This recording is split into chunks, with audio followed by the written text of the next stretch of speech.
हाय दोस्तों, मैं अनिल आप सभी का आपके अपने चैनल में स्वागत करता हूं। आइए हम सभी एक प्रश्न देखते हैं जो कि एनसीईआरटी के द्विघात समीकरण के प्रश्नावली 4.2 से प्रश्न है। चौथा प्रश्न है ये कौन सा प्रश्न है? चौथा प्रश्न है ना। दो क्रमागत धनात्मक पूर्णांक ज्ञात कीजिए जिनके वर्गों का योग 365 हो। यहाँ पे क्या कहता है? क्रमागत धनात्मक पूर्णांक, यानी कि ये ध्यान रखना होगा। और कहता है कि जिनके वर्गों का योग 365 है। तो आइए देख लेते हैं हल। दिया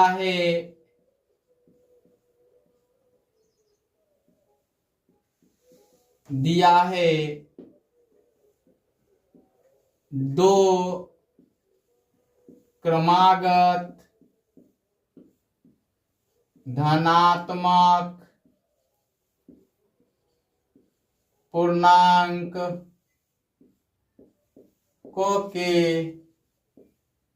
वर्गों का योग बराबर 365। कहता है दोनों धनात्मक क्रमागत पूर्णांक बताना है। दोनों क्रमागत धनात्मक पूर्णांक बराबर व्हाट? चलिए अब देखिए, अब माना कि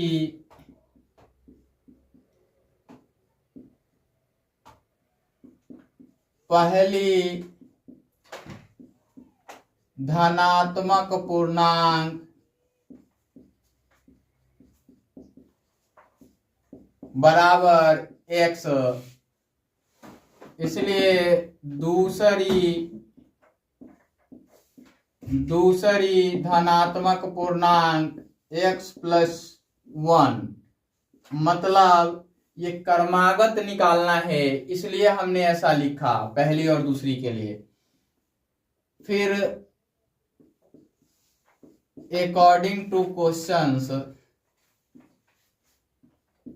है ना, अकॉर्डिंग टू क्वेश्चंस चलेंगे तो क्या करेंगे? ये देखिए शर्त दिया है दो क्रमागत धनात्मक पूर्णांकों के वर्गों का योग, यानी पहली धनात्मक पूर्णांक का वर्ग जोड़ दूसरी धनात्मक पूर्णांक का वर्ग बराबर 365। यही दिया गया है।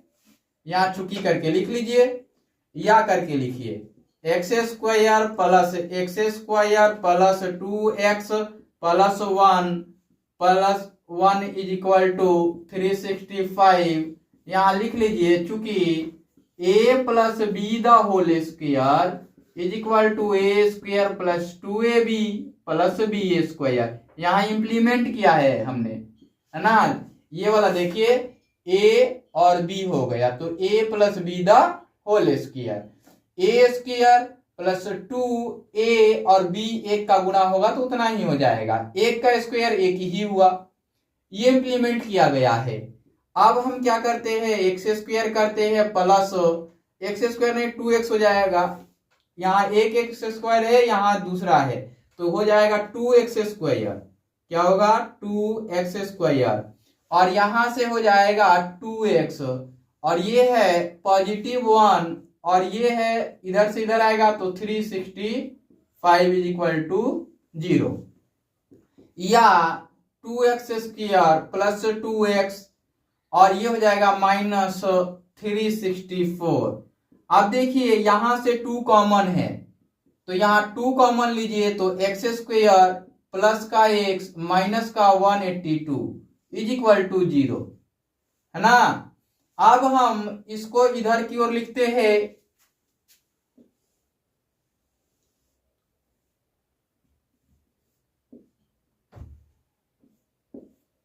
यहां से लिखते हैं चूंकि नहीं या करके लिखते हैं, या x² प्लस का x माइनस का 182 इज इक्वल टू 0/2। चूंकि इधर गुणा में इधर जाएगा तो भाग में, या एक्स स्क्वायर प्लस का x minus 182 is equal to 0। अब एक चीज समझिए, ए इंटू लास्ट करते हैं, हमने बताया था ए और सी का गुणनफल करते हैं और इनका ऐसा दो खंड होना चाहिए कि जोड़िए या घटाइए आना चाहिए बी के बराबर, यानी कि इसके बराबर आना चाहिए। तो आइए देखते हैं 182 का खंडन 14 और 13 का होगा। हमने डायरेक्ट बता दिया आपको। ऐसे आप काउंट कर सकते हैं कि 182 किससे आएगा, तो फैक्टर कर लीजिएगा 182 का। हमने पिछले तीसरे नंबर के प्रश्न के वीडियो में भी बताया है आपको। तो आइए यहां देखिए, एक्स स्क्वायर और यहां हो जाएगा प्लस का 14x माइनस का 13x, तो एक मिल ही जाएगा और माइनस 182 बराबर 0। ये हो गया। अब नीचे की ओर लिख लेते हैं, या एक्स स्क्वायर से x कॉमन हो जाएगा तो x प्लस 14 यानी 14, और यहां से 13 कॉमन होगा तो x प्लस का 14 यानी 14 बराबर 0। यहां से ये कॉमन है, देखिए, तो x प्लस 14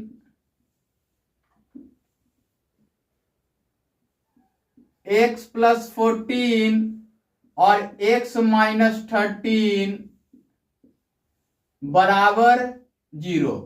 यहां से इंडिविजुअल 0 होगा, तो चूंकि x plus 14 is equal to 0, चूंकि x plus 13 is equal to 0 है ना, यहां हो जाएगा, इसलिए करके लिख लेंगे डायरेक्ट x बराबर माइनस का 14, इसलिए x बराबर 30, सॉरी यहां माइनस है जी, माइनस है, तो ये माइनस से इधर जाएगा तो प्लस में। हमसे पूछा क्या गया है, हमने एक चीज अंडरलाइन किया हुआ है, देखिए यहां अंडरलाइन किया है कि धनात्मक पूर्णांक, हमें क्या बताना है, धनात्मक पूर्णांक, इसलिए ये मान नहीं होगा। कौन मान नहीं होगा, -14 मान नहीं होगा। अगर केवल पूछे रहता कि क्रमागत पूर्णांक ज्ञात कीजिए, धनात्मक अगर शर्त नहीं दिया गया रहता तो आप लिखते। यहां डाइवर्सिटी समझिए, यहां पे धनात्मक दिया है, ऋणात्मक भी पूछ लेता, जब ऋणात्मक पूछता तो ये नहीं बनाते, है ना। जब धनात्मक और ऋणात्मक दोनों में से कोई नहीं दिया रहेगा तो दोनों मान वैलिड होगा। क्योंकि वर्गों की बात की है, यहां वर्गों के संदर्भ में पूछा हुआ है, यदि वर्ग नहीं होता तब उनका कैलकुलेशंस अलग आता। अगर गुणनफल की बात कर दी जाए तो भी उनका नेगेटिव पॉजिटिव वैल्यू मान्य होगा। यदि उनका जोड़ पूछे तब ये वैलिड नहीं है, तो हम इस प्रकार से इन्हें बनाएंगे। अब आ जाइए आगे की ओर,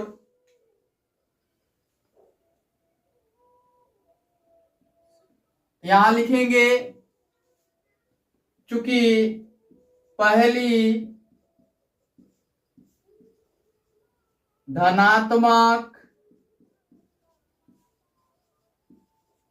पूर्णांक बराबर क्या होगा, x, इसलिए पहली धनात्मक पूर्णांक बराबर 13, है ना। फिर लिखेंगे तथा चूंकि दूसरी धनात्मक पूर्णांक बराबर x प्लस का 1, इसलिए नहीं, या दूसरी धनात्मक पूर्णांक बराबर 13 प्लस 1, दिख रहा है ना, इसलिए दूसरी धनात्मक पूर्णांक बराबर 14, है ना। तो पहली धनात्मक पूर्णांक क्या मिला आपको, 13, दूसरी धनात्मक पूर्णांक क्या मिला, 14। यहां इसको ऐसे कर देंगे, अतः करके लिख सकते हैं, तो मैं यहां से इसको मिटा दूं, है ना, तो इसको मिटा देता हूं यहां, और मैं लिख देता हूं